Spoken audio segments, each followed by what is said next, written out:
Hi there, hope everybody's having a good evening.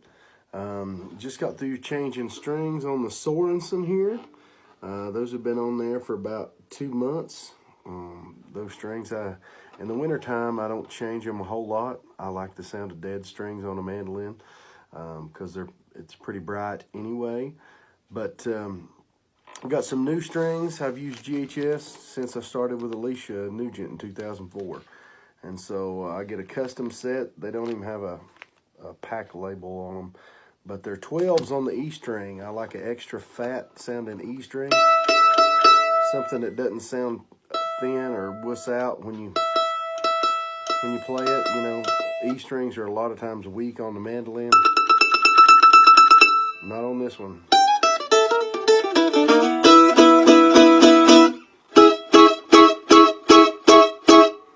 This is a bad boy right here. This is a killer mandolin.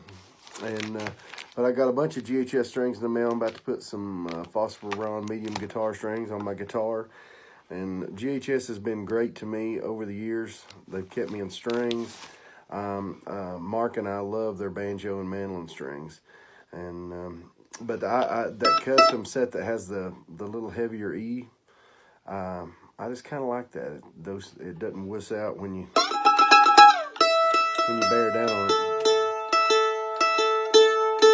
New string stretch. That's the other reason I hate changing strings on this thing. The phone battery's dying. I don't. They're hard to tune, so once you get them broke in, they kind of stay there. This strap is a strap that I brought out. It's got my initials on it in this crazy cool font that's actually amber. And I want to think this is some kind of elephant hide. But Rulian's Lost Muse, her name is Kimberly.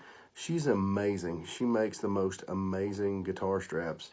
And I've had this one for years and years and years, but I've had it on, I've just kind of had it hanging up at home. But I've got it out. I think it really fits the look of this mandolin. This is kind of a sleek, unique looking kind of mandolin. And so this is kind of a good strap to go with it. She's a rock and roller when it comes to straps. She did all the straps for Zac Brown Band. And of course, John Driscoll Hopkins. That's how I met her. She made a bunch of really interesting, cool straps for John. And Sammy Sheeler told me last night that he had one of her straps. So I'm gonna pick a little bit for you. This is off. This is the kickoff off the new Balsam Range CD, Aeonic. This is the kickoff to Graveyard Blues. This is one of those angry march. Me and Andy Hall used to joke, and we called it the March Into Your Town Angry Bluegrass Feel songs, because it's really heavy on the 1 and 3 downbeat driven kind of thing, but there's a little Bill Monroe in here too. But this is the kickoff to Graveyard Blues.